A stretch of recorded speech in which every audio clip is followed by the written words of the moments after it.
Lord, how is it that thou wilt manifest thyself unto us, and not unto the world? Jesus saith unto him, If a man love me, he will keep my words, and my Father will love him. And we will come unto him, and make our mansion with him. He that loveth me not keepeth not my sayings. And the word which you hear is not mine, but the Father's which sent me. These things have I spoken to you, being yet present with you, but the Comforter, which is the Holy Spirit. Hello, good day. Welcome to Line by Line Bible Studies. We're continuing today our study in the book of Job. We're going to probably finish up, or we're definitely going to finish it up. Elihu's response, his angry response to Joel. To Job, not Joel. All right, hold on a second. I can't have that. That's going to drive me nuts. Okay. Here we go. Let's read.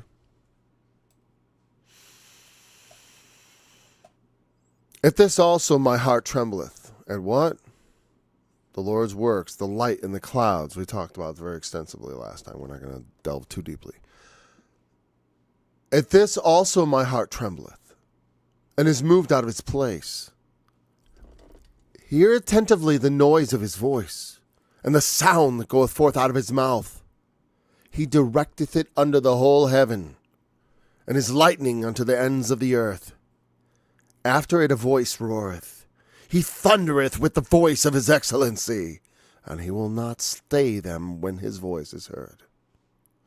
God thundereth marvelously with his voice. Great things doeth he, which we cannot comprehend. For he saith to the snow, Be thou on the earth. Likewise the small rain, and to the great rain of his strength. He sealeth up the hand of every man, that all men may know his work. Then the beasts go into dens, and remain in their places. Out of the south cometh the whirlwind, and the cold out of the north. By the breath of God frost is given, and the breath of the waters is straitened. Also by watering he wearieth the thick cloud. He scattereth his bright cloud, and it is turned round about by his counsels, that they may do whatsoever he commandeth them upon the face of the world in the earth. He causeth it to come, whether for correction, or for his land, or for mercy. Hearken unto this, O Job. Stand still and consider the wondrous works of God. Dost thou know when God disposed them, and caused the light of his cloud to shine? Dost thou know the balancings of the clouds, the wondrous works of him which is perfect in knowledge? How thy garments are warm when he quieteth the earth by the south wind? Hast thou with him spread out the sky, which is strong and as a molten looking glass? Teach us what we shall say unto him, for we cannot order our speech by reason of darkness. Shall it be told him that I speak? If a man speak, surely he will be swallowed up. And now men see not the bright light which is in the clouds, but the wind passeth and cleanseth them. Fair weather cometh out of the north, with God his terrible majesty. Touching the Almighty, we cannot find him out. He is excellent in power and in judgment, and in plenty of justice he will not afflict. Men do therefore fear him. He respecteth not any that are wise of heart. And then the Lord gives his answer, which again dwells greatly on the natural. And since I want to take all that in, we're not even going to delve into it a little today, even though we read it the first some number of verses last time. This week we're just going to wrap it up, even if it's a short study. And then we will pick it up. Chapter 38, we will read through the end of the Lord's response. Maybe not through the end of the book necessarily, because, of course, there's a narrative chapter at the end. Okay, so as I read this, I was thinking again. I think as I read it, I feel strongly that I got the right idea about what he's trying to say. There's, the creation speaks, but we're in darkness in a certain way because we understand this wonderful majesty of God, that whatever is behind all of this is a magnificent thing. And that, by his word, he says to this and he says that, that's something that in the Gospel of John, in the beginning was the Word, and the Word was with God, and the Word was God. And by the Word, all things were made. And without him was not anything made that was made.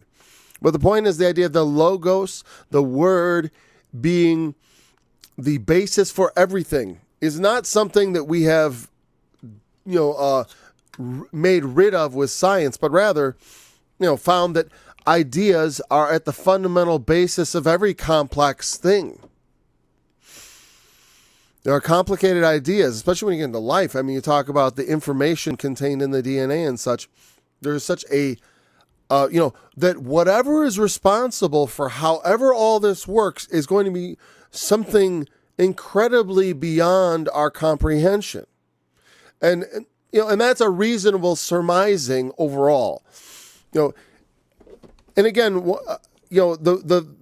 the Lord's response is directed at Job, and I don't think Elihu is any more necessarily right or wrong.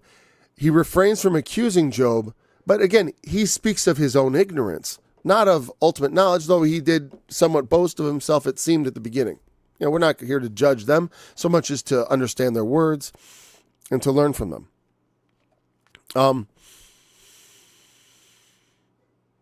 We got to listen to God's voice. Their voice has gone out into all the world, Paul quoted. There is, have they not heard? Even those who have not, people always say, what about people who have not heard the gospel?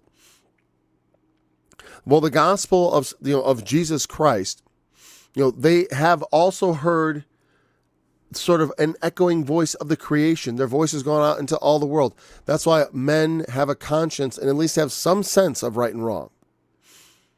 Certainly, the greater the wickedness, the more likely someone understands that what they're doing is wrong.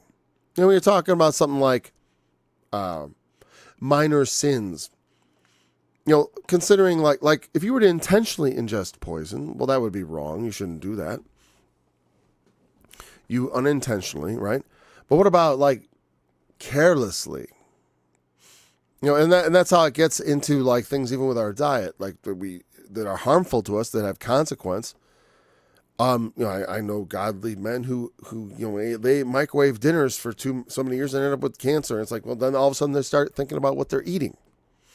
Because like I said, and I told him the same thing I told my brother who was dying. I'm like, you got to understand, the world works a certain way.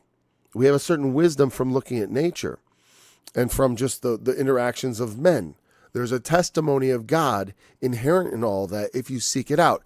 It is not dispositive proof of God's existence. That's not what we're talking about. It is the sense that humans can zero in on the moral imperatives of God on some level, at least enough so that we could be convicted. Now, but others would suggest that without hearing the actual gospel of Jesus Christ, that it's impossible to be saved. I would say ultimately it's like, well, yeah, that's true to be saved preemptively, but not to be saved at the judgment, because remember who the judge is. With him is mercy, especially on those you look in the New Testament, who was Jesus merciful? Did they have to know everything? Did they have to have all the right ideas? Definitely not, because he didn't run into anybody like that. Hardly. I mean, there may be a couple examples of people who knew all the right things, had all the right ideas, understood the exact nature of the Messiah in the first advent, John the Baptist, but that's different. That's a fellow servant. That's exactly what you would expect. Someone who had the right ideas and the right behaviors, well, that's a fellow servant. What about someone who has the right behaviors, but also is kind of in darkness? Honestly, that's all of us. Or it ought to be us in a certain sense, because I'll tell you what, the revelation of what God wants from us morally is a lot more clear than those more ethereal things about what should I be. It's like, what should I think? Well, that's what I think is quite important. If you think about it, every idle word that men speak shall be brought, and But I was more thinking of is like we should take captive every thought to the obedience of Christ, as Paul said. Like I said, people often will say, like, Paul doesn't care about doing right. Paul said we should think about our thoughts. He wasn't saying you have to have every thought perfect in order to be saved. But we take heed to these things because we know who runs the world. It's the Lord Jesus. He's going to judge it. The Father hath commended all judgment to the Son. He came not for judgment in the first, but also, in the sense, set it up by the things he did. I came not to judge, but rather that through him, not so much to judge, but not to condemn, but to save. He came not to condemn, but he will come a second time, and condemnation will be with him. Because again, it's funny because I think that when people do evil is when they're going to try to put their good works in the balance and say like, well, I did this great evil, Jesus, but remember all those wonderful works I did for you in your name, all those things I did. I prophesied in your name. I cast out devils. In your name I did many wonderful works. And he could say, no, you're a worker of iniquity.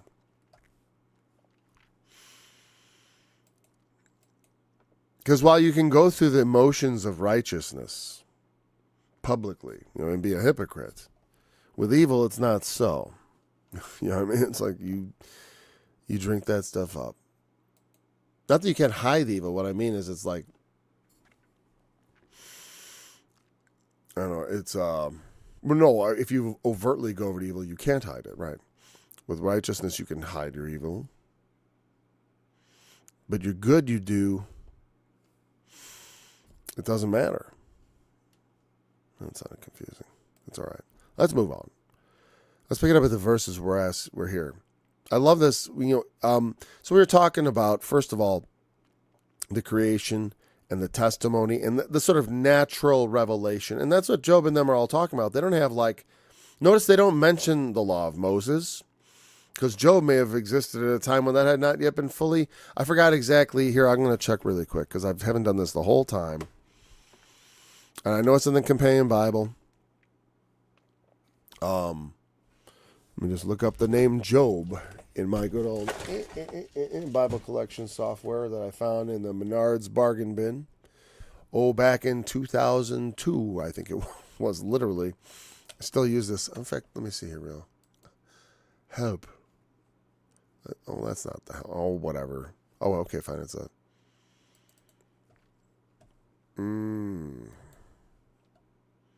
Let me just put this way. That the help file for my Bible collection software, it refers to Netscape, okay? All right, that's how far back this thing goes. It refers to Netscape, okay?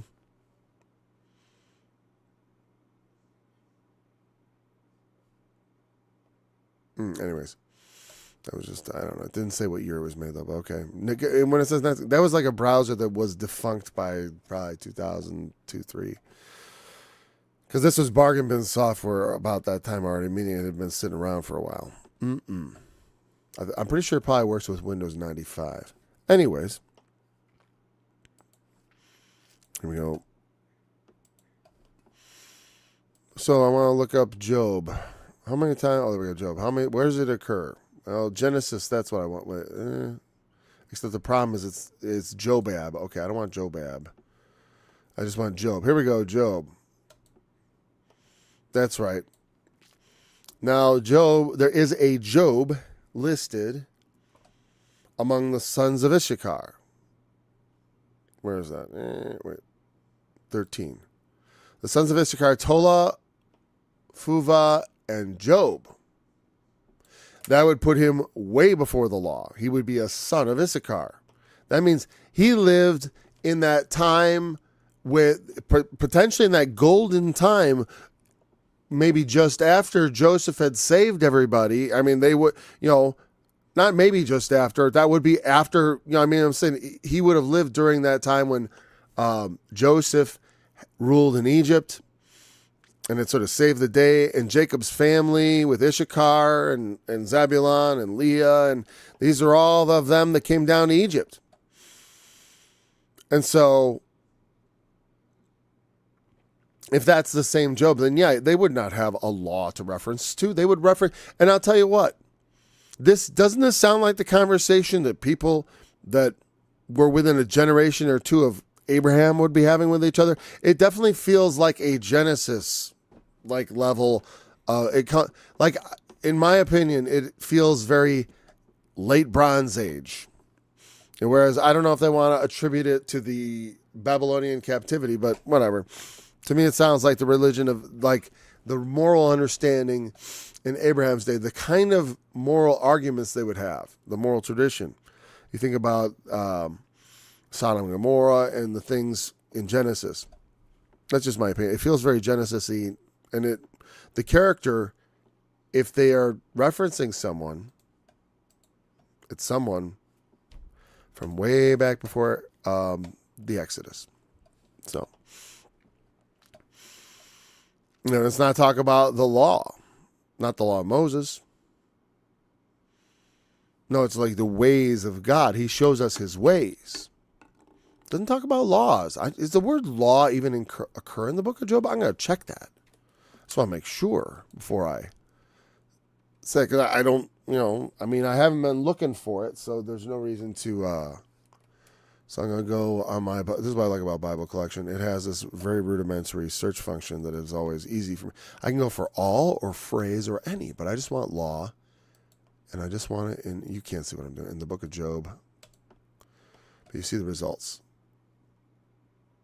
Okay, there's one mention of the law, but it's not the law of Moses. Receive, I pray thee, the law from his mouth, and lay up his words in thine heart.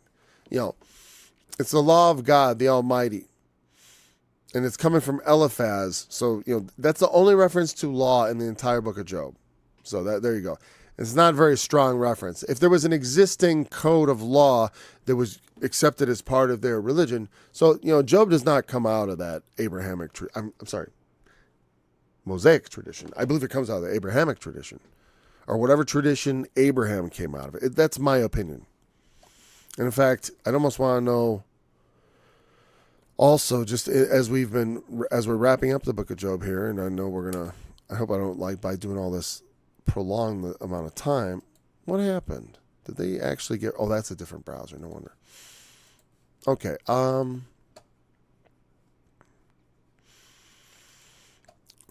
back here. I want to know in the book of Job also. Here we go.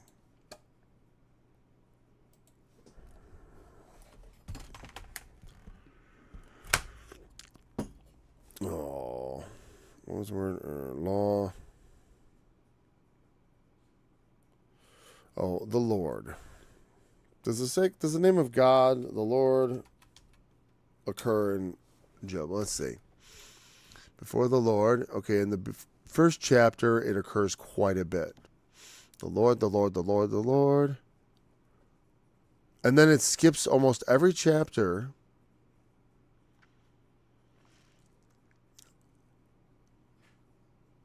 The hand of the Lord hath wrought this. Unto man he had said, behold, the fear of the Lord is wisdom, and to depart from evil is understanding. True. Job was right about that. Those are both quotes from... That makes sense, because Job would be most likely to be the Lord. Yeah, so it's not mentioned a lot, except for the Lord answered Job, the Lord, the Lord, the Lord. His friends don't mention him by name, but rather, I'm sure they mention Elohim a lot. And interestingly, yeah, there's a lot of references to God. And these are most of them going to be Elohim or El or something, right?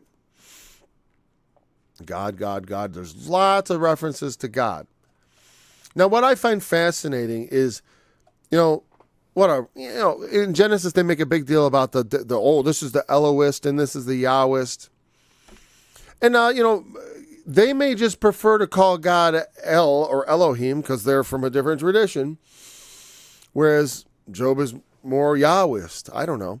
because they're his friends. They're not necessarily, they're Temanite, Shuhite. I don't believe they are Israelite. They're more like, relative. They might be, I don't know. I looking into all that is not interesting to me. Certainly, I'm not going to. And certainly, it's not within the scope of this study. All right, so let's go back to the text and go into this more detailed. Now, what he says, remember we were talking about the clouds and the departing of the clouds. The clouds signify both good and evil from the Lord. You know what I mean? Both, and this goes back to the beginning when Job says, we accept good from God, well, shall we not also accept evil? Okay? And and he's right here about that God causes things to happen. The weather, whether for correction, like to correct us, or for his land, meaning, what does that mean for his land? For his, that might mean by extension, figuratively speaking, for his people, because God does not care for land per se, though in the prophets he certainly talks like he does, as far as he talks, you profaned my land, and the things you did in the land that I gave you, I want to cleanse my land from those things. There is that, but ultimately it's not but the point of that cleansing my land and all this stuff is about, because I gave it to you, it's the lessons to be learned by the people. Ultimately, I mean, that's his real concern. People, like Paul says, doth God care for cattle? Well, he sort of does, but not to the level he cares for humans, of course. And the same thing with this. He cares for the land, certainly, but not to the level he cares for you. But, just like that, when consequences or correction are necessary, sometimes the land can suffer. Sometimes his people can suffer. So it can be for blessing, for the land, for the people, or for whatever, or for correction. And maybe that the idea for land is sort of like that God feels in a sense of like he is a husbandman. You know what I mean? In a sense that like he planted a garden eastward in Eden, he plants his people like a garden, like it says in Isaiah, the vineyard of the Lord of hosts is his people. And he plants that thing, he cares for it. And so his land is something he has some sort of, if not obligation, he has a commitment to. I'm not obligated to go out and do my own garden, but I'm committed to it. I'm going to make sure I try to finish that up. I don't want to just let it get overgrown because it's mine. I've taken possession of it. I consider it my responsibility. So, God sends the rain for his land because it needs it. And for his people, he sends the blessings they need because they're his people, because he takes responsibility for them of his own choosing. And that's the truth about God. He chooses us, not the other way around. And so it's blessing and also correction and also mercy. Mercy is an important aspect because there's blessing, but that's not the same. Blessing comes in mercy, but also comes from that sense of obligation. Not obligation. What was it? I said commitment. His commitment to us causes him to bless us. That's nice. But mercy is something that God has a choice about. He can choose to show mercy or not. And mercy comes when we don't deserve it. If we deserved it, it wouldn't be mercy. Otherwise, just like grace. If you earned it, if it's of works, if you earned it, then it's not grace. Now, that is not to say that you can't become unworthy of mercy. Just because mercy isn't earned doesn't mean it can't be unearned. Look at the parables of Jesus when he talked about that one servant, right, who his master forgave him a lot. He owed his Lord all this whatever from having wasted his goods. He owed him a lot. And then he was forgiven, and he immediately went out to one of his fellow servants who owed him just a bit. And he beat him and threw him in prison. And then his master heard about it, and he was really mad. And the Lord was letting you know, hey, the king says to him, I showed you mercy, you ought to have shown mercy. And that's an important message in the book of Job. So Elihu has acknowledged Job's point here that mercy is an important component of God's works. Because God is merciful, we also ought to be merciful. That's one of the arguments Job put forth. And I think maybe if this is not what Elihu's saying, I would say, that Job is like, that the mercy of God is somewhere in this. Like I said, if you haven't passed away and there's that mercy, there's the mercy of what's around the corner. If God still has you alive It must be for a purpose. Now, it may not be a purpose you enjoy. It might be just to suffer long for the end, and sometimes that's what the purpose is. And the enduring of suffering has worked good things in me and in almost any person, as long as it's not more than we can bear. That's important, because sometimes there's more suffering than you can bear, and you come out of it with post-traumatic stress. I don't know. If it's negatively affecting you, then it probably wasn't good. But some negative stress, to some degree, strengthens us. That's why I talked about, spiritual growth in terms of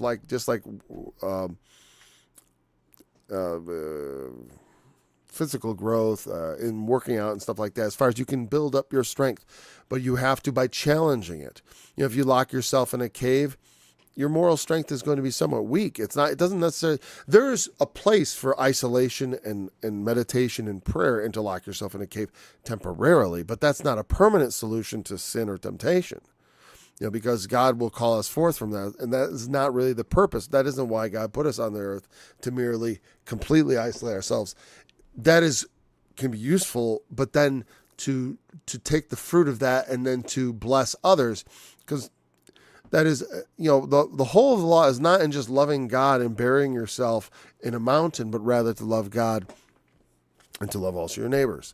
Because you can't really show your love for God, while you can show your love for your neighbors. And if you understand God's love, you will appropriately love them. And then that will manifest that, I can show you my faith by my works. You show me yours without it.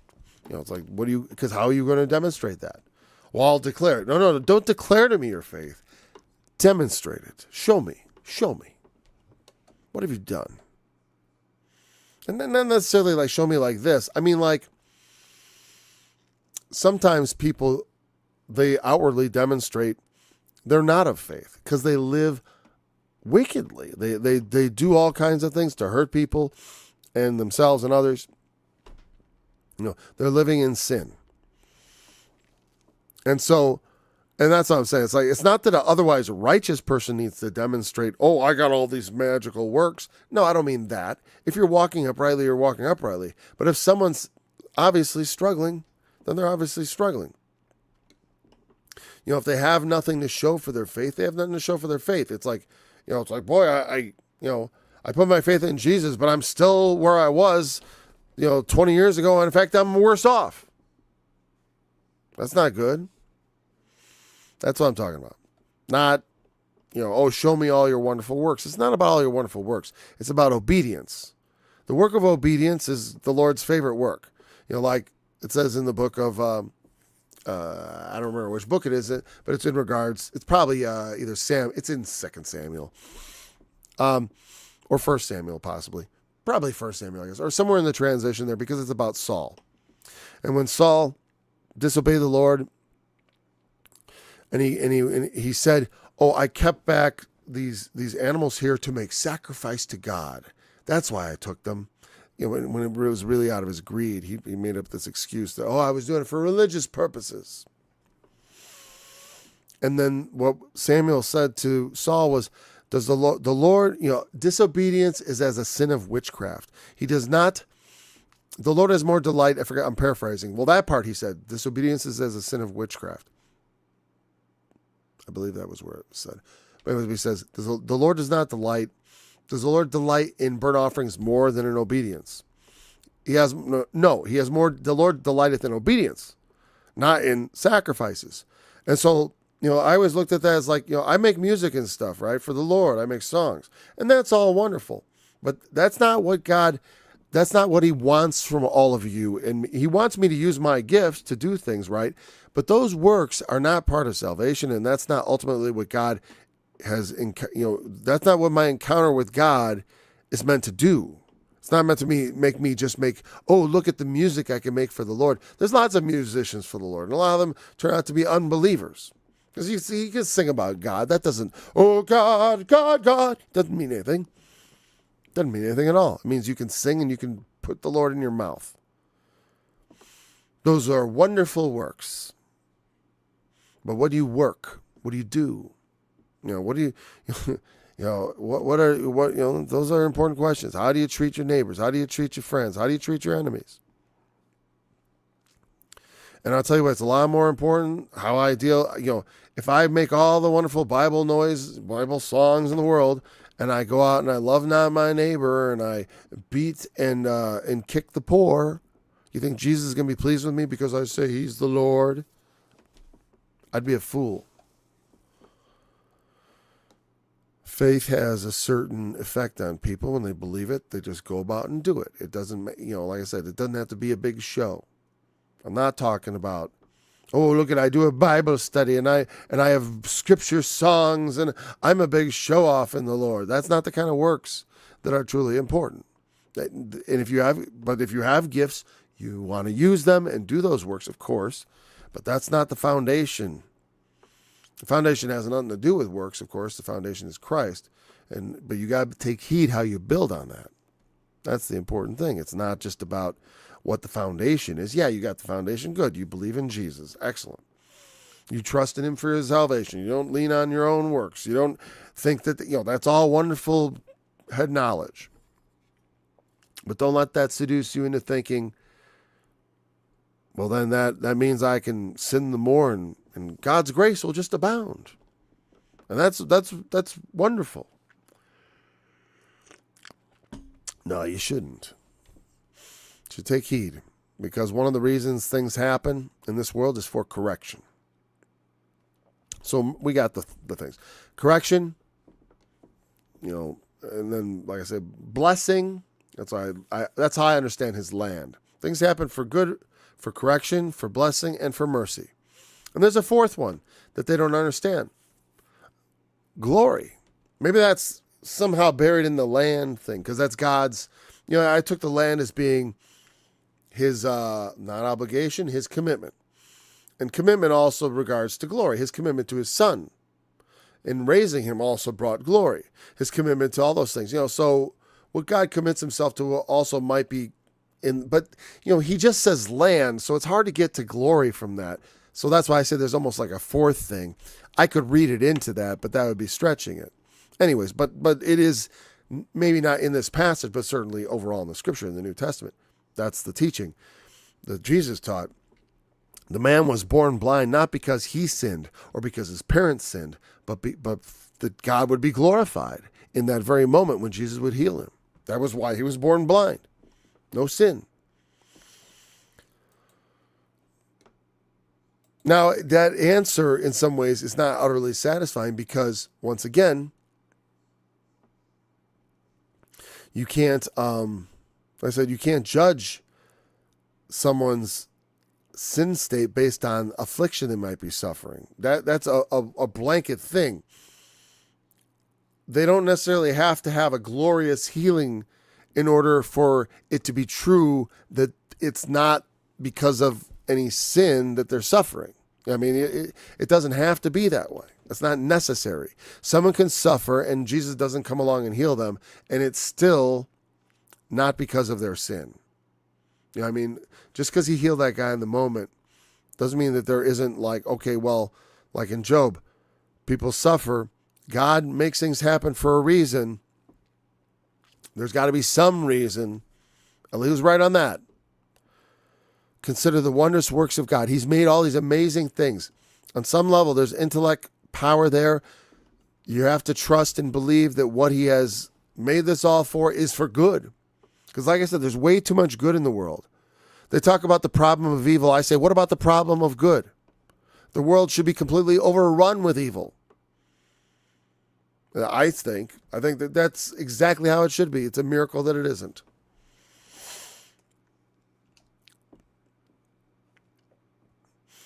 Dost thou know? It's a miracle, but it's almost not. It's no miracle. It's like there is restraint on evil in the world. God restrains it in various and sundry ways. It's not just it's because the presence of the Holy Spirit. The Holy Spirit is not going to be vanishing. But what about the rapture? It was like, well, what about the two witnesses? What are they prophesying by? Off the seat of their pants? where they pull it off. Hey, we're not going to prophesy. We're just going to play this videotape Left Behind, okay? Is that what the two witnesses are going to do? Because they are void of the Spirit? I think not. No, the Spirit of God will be present. Else, how will the two golden candlesticks give forth the oil?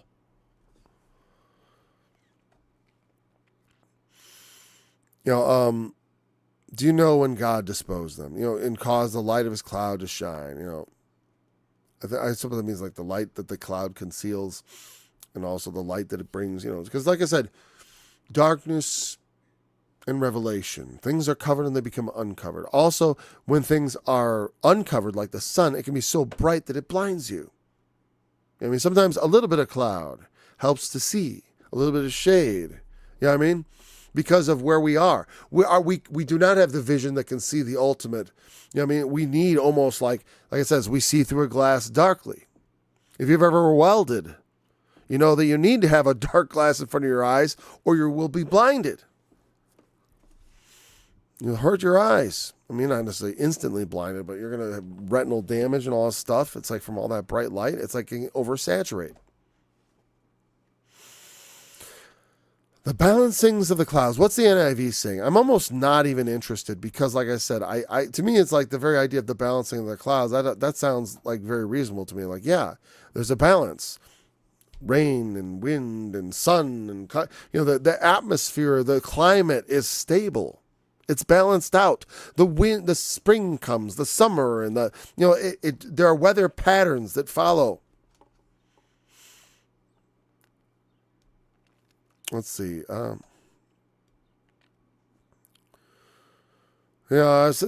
I look at this in the NIV, I'm sorry, I thought I had it up on screen for you too. Also, here we go. Do you know how God controls the clouds and makes his lightnings flash? Do you know how the clouds hang poised? I guess that's the balancing, like the poise. How they hang in the sky, but I guess it's so they don't float away, and they don't drop to the ground. Now they kind of do actually, they do, but very slowly. But like how they stay under control, I guess, because some things will go right up and some things fall straight down. How the clouds hang up in space there is not exactly obvious to a ground-bound observer. Do we really understand how this happens? We may now, they understand buoyancy and as far as, the density of air and water, and if the water's, temperature and all this stuff, that it somehow can remain suspended in the air like that. No, they didn't understand that. And we're saying there's a lot more to understand about God. Well, I said it's not God of the gaps. Like, we understand God exists because there are things we don't understand. It's not his point. His point is saying there's a lot about God we don't understand. So this moral trouble you're in, where you've done everything right, yet it seems like you are eating from or drinking from the cup of the wicked. That's very much like, and of course he didn't say drinking from the cup of the wicked, but he's saying you are receiving the judgment of the wicked. Like, and what happened to Jesus? He was judged like a wicked man. He received the condemnation, the punishment that the wicked receive. And Job, too, is receiving that punishment. It's a foreshadowing very clearly. That's been obvious the whole time. It's a bit long-winded, yes, but I have enjoyed it quite a bit because it's definitely refreshing. And also, like I said, it's sort of freeing, too, because like I said, it's like they do say a lot of weird things in Job. Not weird, but just like, things that are not quite right. It's like, well, why not explore that? It's like, but the Bible has to be all right. There can't be anything that's not quite right.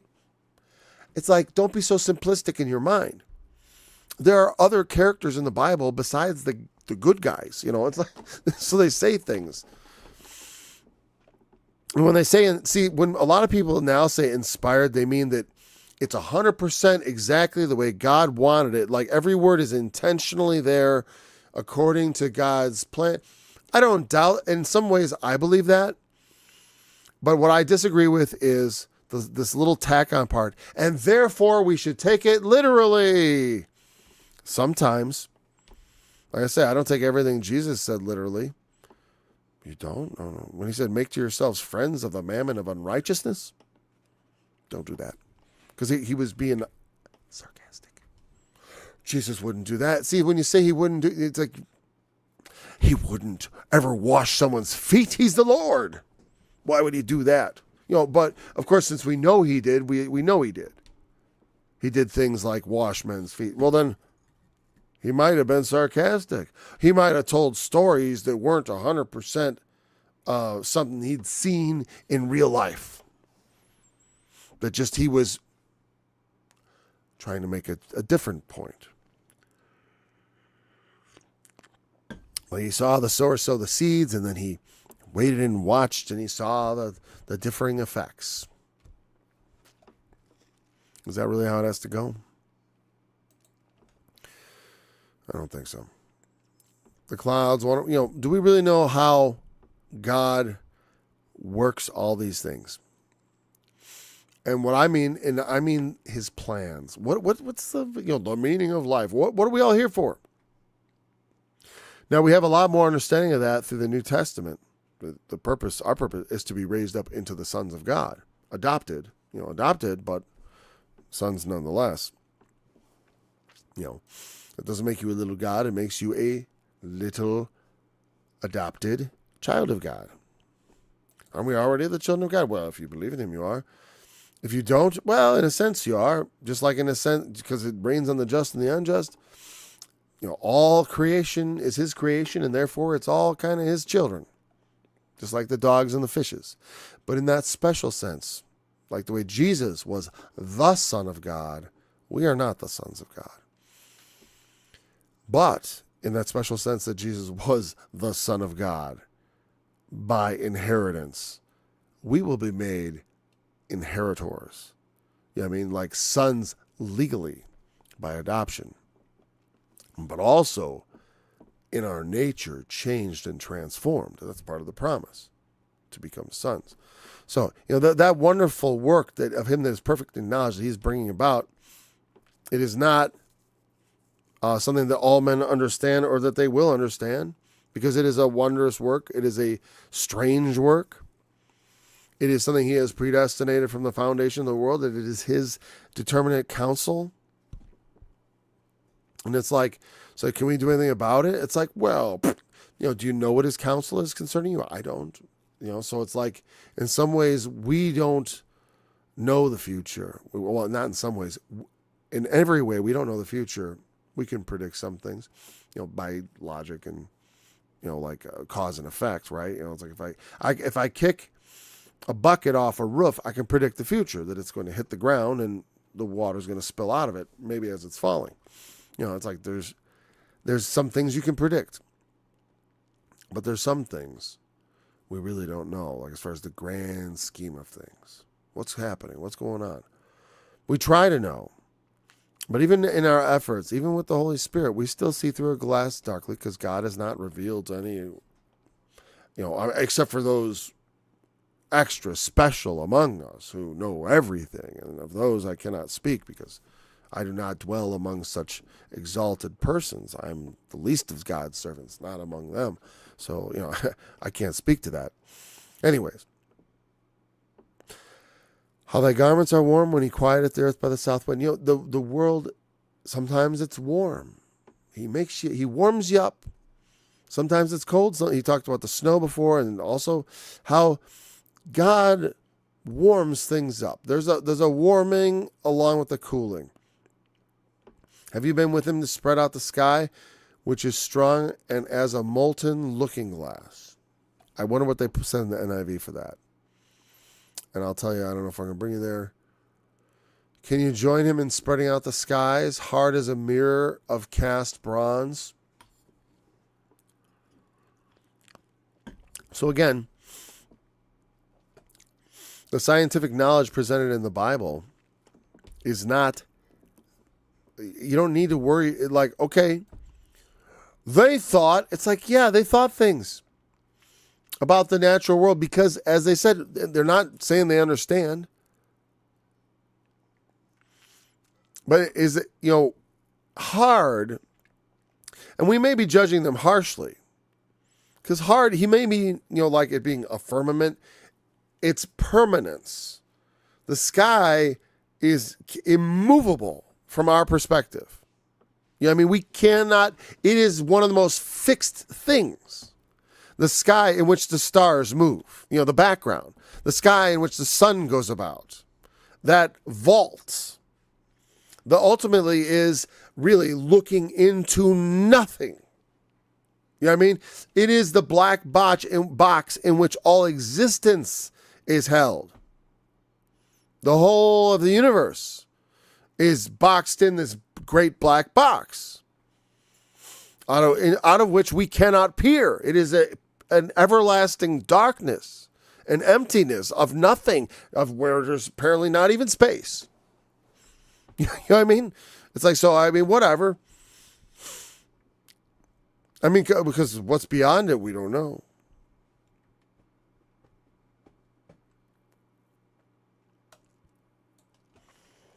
Because they would be like, there is no beyond it. Well, there's no beyond it in our space-time. But,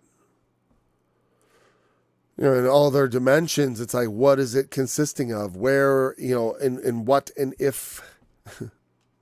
Who knows? So yeah, so he's not wrong. The sky is one of the most permanent things you could look upon. It is nothing like cast bronze, but it is hard and immovable and permanent in that sense. Yeah. But again, like I said, it's his observation. It's not a scientific observation. It's a practical one. It's not incorrect. It's unscientific. So it's correct. It's not divinely informed like, no. Elihu, let me tell you about the sky and the universe and the atoms and the electrons and, you know, come on. If that kind of knowledge was imparted in the Bible, it would have been tossed aside as gobbledygook because they wouldn't have understood it. I mean, it would have been literally insensible. Like pick up a, you know, without being initiated into chemistry or physics or something, you know, pick up an advanced textbook on the subject and try to make your way through. If you have no knowledge in that. Okay, strong, molten looking glass, which is strong. What is it? Strong. The word for strong is chazak. Chazak. Like Kazakhstan. I wonder if that has any revelation. Like Kazakhstan means like strong land. Probably not. Not entirely, probably. But, you know, because I mean, you know what's interesting? You know why probably not entirely?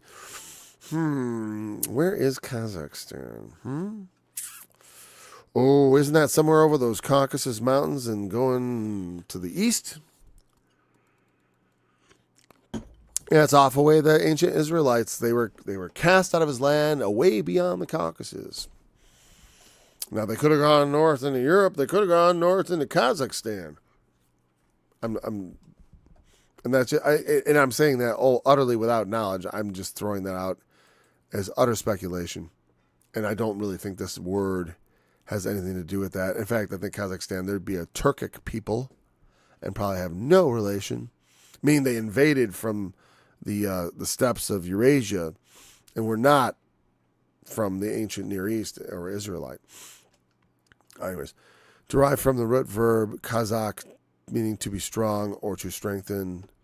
Hebrew is used to describe strength, power, and might. It often refers to physical strength, but it can also refer to moral or spiritual strength, fortitude. It is used to describe God's mighty power, the strength of armies, or the fortitude of individuals who rely on God's strength. So it's a pretty basic word here. It occurs, let's see how many occurrences. 56. It's not the only word for strong, though.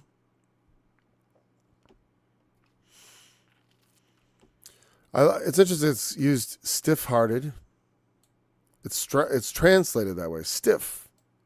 You know, it's like impudent, loud, mighty, sore. So, sore being like, I have sore grieved means like strongly grieved. You know what I mean? In that sense.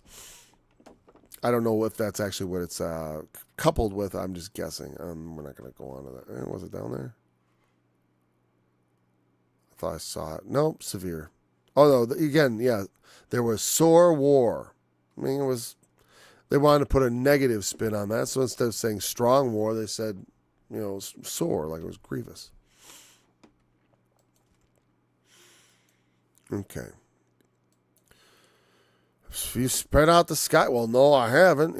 Teach us what we will say to him. We cannot order. What you think you're going to tell God? Well, we don't know what to say to him because we cannot put our words together properly because of darkness. We don't know. There's too much obscuring our knowledge of God.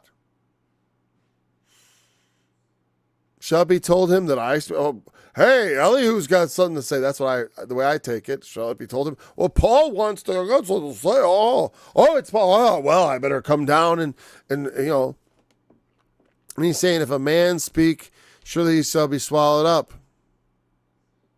And I think this is a little irony because God is about to speak to Job, and God is going to demand. I think someone went to God. Hey, God. Job is talking to his friends. It's like, Job's talking. Because you know why? Because the Lord does regard the speech of his servants. The Lord regards the speech of his servants because we understand that every idle word shall men give account in the day of judgment. So we consider our words. And we also, I consider my words, but I can't say I've always been perfect in my maintenance of them. God, no. But, I've gone back and thought about it. I've done some diligence. I don't know, I've done all the diligence I should do. But that's the point. We got to be diligent about our words. We need to think about it. If a man can tame the tongue, he can bridle the whole body. He can control everything. Because that's the hardest thing. Once you can do the hardest thing, everything else is easier. Once you, when my kids wrestle, my former friend my current friend formerly used to coach with, used to give them a trophy and an award at the end when they would finish their 8th year. After you've wrestled, everything's easy. It's a quote from somebody, I forgot who. I know the man, but I just can't remember his name off the top, man. Some wrestler guy. G. Last name begins with G. Whatever. Anyways, but and sometimes when you do the hardest thing, just other related things like controlling yourself in regard to what you say makes it easier for you to control yourself in regard to what you do. If a man is faithful in that which is least, he is faithful also in that which is greater, meaning he's ready for more responsibility. Not that the tongue is least. It is the greatest. It is the greatest evil. The tongue does so much damage. Yeah. You know how much damage the tongue can do? Oh, whatever. I was going to use the example of Mithridates, who, after slaying the brother who was the enemy of the king of Persia, I'll just say the emperor of Persia, really, his brother who was rebelling against him, he slew him, and then the king told him, I want everyone to think I slew him. So then at the banquet he was saying, I slew my brother, and he was telling about the glorious story of how he slew his brother. And then the other guy who had done the actual slaying had become drunk, and he said, the king's a liar. I slew him. The king was displeased because he had been shown to be a liar.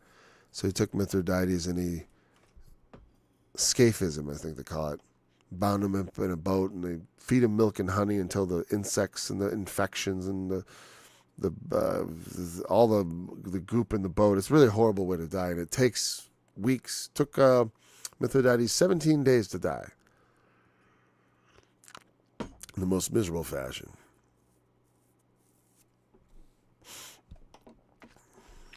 Why did I bring that up? Well, you gotta be careful what you say. This point is like, our words can be, and not, again, yeah, the king lied, but it's like when you made an agreement with him, careful what you say against the king. You got to understand what the consequences are. And that's what happens when you get involved in murder and mayhem. You end up with a sticky end, and in his end, it was quite sticky. Like I said, they cover their bodies with milk and honey, a mixture of milk and honey, attracting all the bugs, right? And then they seal them inside 2 boats on top of each other, with their head and hands and feet sticking out. Must be wonderful. Oh, it's considered pretty awful, okay. Anyways, but that's the point. Is that it was all for those words. He went from being, the king was really happy with him and going to take care of this guy, and then he couldn't keep his mouth shut. Now, again, he was telling the truth. Yeah. Sometimes there's a time to keep your mouth shut. Like Jesus didn't always, he didn't want when people, he said, see thou tell no man. He certainly didn't go around declaring he was the Messiah, because ultimately that got him killed. You don't want to rush into it necessarily, That's what I'm saying. It's like, if you want to rush to your destruction, just let your tongue loose. And now men see not the bright light which is in the clouds, but the wind passeth and cleanseth them. I think, what do I take that analogy for? Well, I can't see the cloud, but if the wind, something out of my control, something in God's control, God can blow the clouds away and cause the light to be revealed. Only God can truly reveal, what we need to know. That's what that's what I think that analogy means. Fair weather cometh out of the north. With God is terrible majesty. Meaning, you understand, he brings good things and we can't control it. He's great in power. And, touching the Almighty, regarding him, we cannot find him out. He is excellent in power, and in judgment and in plenty of justice he will not afflict. First of all, we cannot find him out. Well, no, but he has revealed himself to us. So now, in that he has revealed himself to us, if he reveals himself to you, you can find him out, at least to the degree that he will reveal himself to you.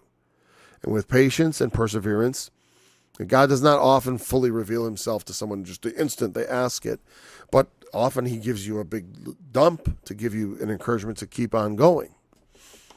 That's the way it was with me and many others. The Lord gives you a little bit of a, lights your fire a little for you, if necessary. They see not the bright light which is in the clouds, but the wind passeth and cleanseth them. Cleanseth away the clouds. That means like dissipating the clouds, just like I talked about before. Fair weather cometh out of the north. With God is terrible majesty. It's, in their place, that's how it was. When the north wind starts blowing, it means things are clearing up. And when things are clearing up, you see that God, with him, is terrible majesty. I mean, he is powerful, just so much capable of so many things, and magnificent in it. And so we cannot find him out. The other one is he is excellent in power. I mean, excellent usually means in the sense of he has great amounts of power, not so much in the sense of moral excellence. It's referring to just, hey, it's having a good supply. I'm just going to check that real quick. Excellent. Yeah, it means great. We usually think of excellent in terms of quality as opposed to quantity. But here it means more in the sense of quantity. And in judgment. And in plenty of justice. Or, like there's quantity of power, there's also voltage. In the sense of like you can have high voltage and low amperage. And he's high amps and high volts, okay, both. And plenty of watts. Plenty of supply. Both supply, force, and amplitude. All that's there. Men do therefore fear him. I skipped something. Yeah. Excellent in power and in judgment and in plenty of justice. He does do justice. He will not afflict. Not in his ultimate judgment. So in that he's correct. In God's ultimate judgment, he will not afflict. In the temporal, he does allow affliction, which Elihu still has not been able to touch on. But the New Testament does. The New Testament much more fully explores this idea of suffering for righteousness' sake, being a glorious thing, which those who suffer it should rather rejoice in that they are in the company of prophets and of men such as Job. Men do therefore fear him. So Will God afflict in the temporal? Yes. Will he afflict in the ultimate? No. Let's see what that word afflict is to make sure it isn't something sin. Let's see what it says. I'm not. Oh, well, maybe it does. Well, the quick definition did not. The quick definition was no good. In fact, I don't even see it here. It said defile. But this is to afflict, oppress, humble, answer, respond. He may answer, he may respond. Again, what it's saying is, like I said, the primary idea is of affliction.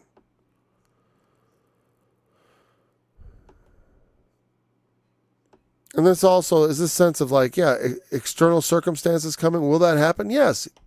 So Elihu is wrong in the ultimate. He's right in the temporal. There is sometimes the Lord he allows us to be afflicted, which is no different than him afflicting us.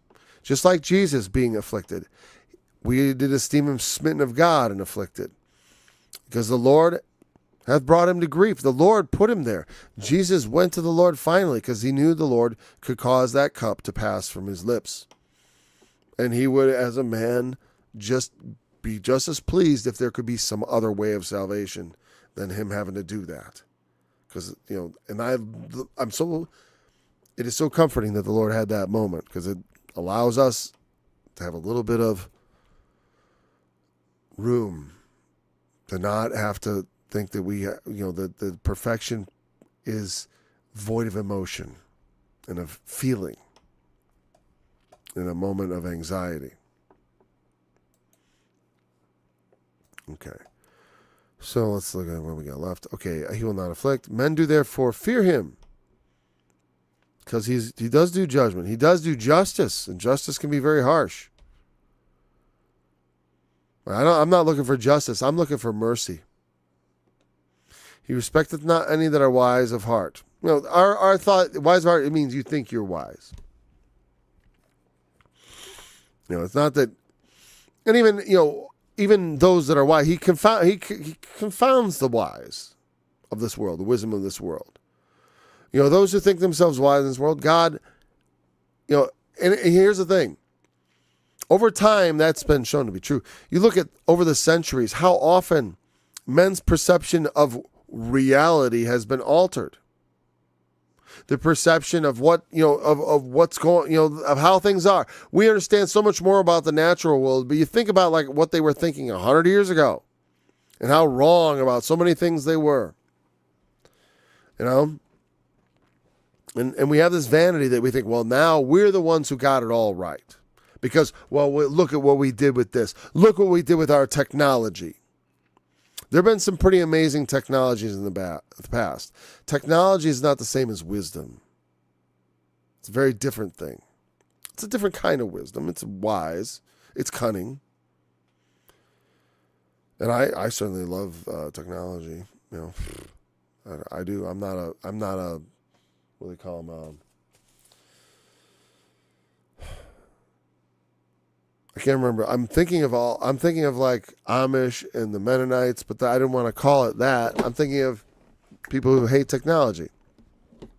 Whatever. I can't remember the word right now. But it doesn't matter. Until next time, remember the testimony of Jesus is the spirit of prophecy, and he is the fulfillment of the law. Lord, how is it that thou wilt manifest thyself unto us, and not unto the world? Jesus saith unto him, if a man love me, he will keep my words, and my Father will love him. And we will come unto him, and make our mansion with him. He that loveth me not keepeth not my sayings. And the word which you hear is not mine, but the Father's which sent me. These things have I spoken to you, being yet present with you, but the Comforter, which is the Holy Spirit,